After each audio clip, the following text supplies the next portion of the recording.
Alors pour continuer avec la situation difficile au sein de l'URSS dans les années 70 et 80, ce qui se passe, c'est qu'il y a une médiocrité dans l'industrie et l'agriculture. Il y a une forte aide aux pays du bloc de l'Est, donc ça entraîne beaucoup de coûts financiers, des dépenses militaires. La population de l'URSS devient cynique, apathique, indifférente. La guerre en Afghanistan est un échec. Et il y a la catastrophe de Tchernobyl en 1986, qui est un petit peu une métaphore symbolique de ce qui va se dérouler dans les prochaines années dans l'URSS. Donc, il y aura quelques tentatives du parti pour, si on veut, faire pencher les trucs de leur côté. Donc, il y a la réforme de la perestroïka, qui est un pas vers le capitalisme, mais sans réel succès, et la réforme de Glasnost, qui veut insérer une transparence au parti. Alors, pour ce qui est de mes sources, j'ai utilisé les notes de cours de François Bordelot, le professeur d'histoire professeur d'histoire au Cégep de Saint-Laurent, et l'Encyclopédie Universalis, un article écrit par Jacques Hunsinger. Et donc, en 1989, pour terminer, il y a la chute du mur de Berlin, et 2 ans plus tard, l'implosion du Parti communiste soviétique en 1991. Merci beaucoup, et n'oubliez pas de regarder ce dimanche à 19h30 l'émission Découverte. Soyez des nôtres.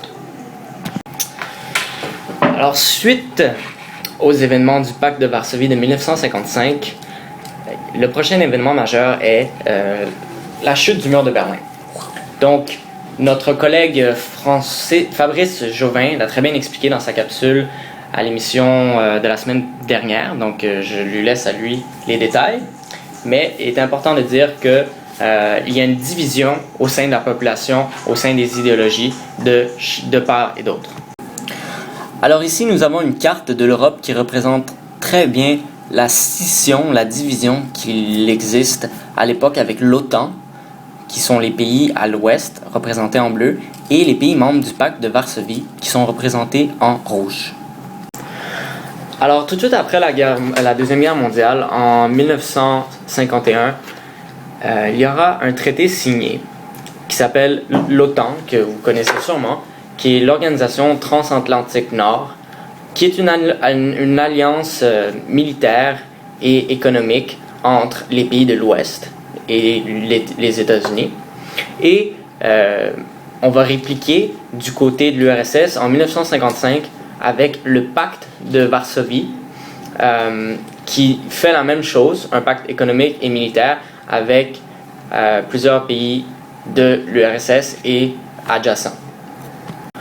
Pour ce qui est de la guerre froide, c'est une période de tension et de confrontation idéologique, autant illogique que politique, de 2 superpuissances mondiales qui sont les États-Unis et l'URSS. Alors, cette guerre commencera en 1947 et durera jusqu'en 1989. Et elle se caractérise par non pas un affrontement entre les 2 superpuissances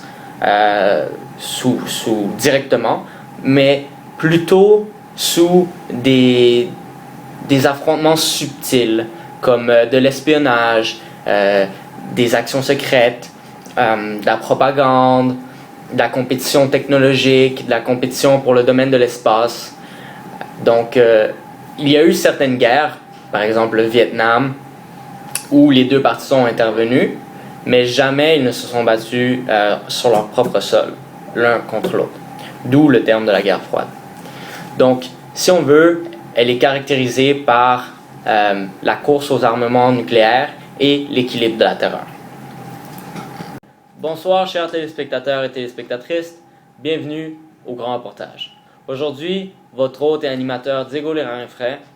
Au menu, un aperçu de la chute de l'URSS et son contexte historique. Alors, naissance du parti de l'URSS. L'URSS, c'est un diminutif pour Union des républiques socialistes soviétiques. Donc, c'est un parti issu de la Révolution d'octobre de 1917 qui sera inaugurée en 1922, un État qui se prône communiste ou marxiste-léniniste, et avec principal dirigeant de l'époque, M. Joseph Staline. Donc, le régime politique. Dans la constitution de l'URSS, il n'y a qu'un seul parti, et c'est le Parti communiste de l'Union soviétique. En ce qui a trait aux libertés individuelles, elles sont très limitées. Il y a une forte surveillance policière. Les opinions politiques sont fortement limitées aussi. Nous n'avons pas le droit de manifester. L'individu est soumis aux plans cinquennal et septennal, qui sont des plans, dans le fond, des réformes qui sont fixées par l'État, que tout le monde doit adhérer.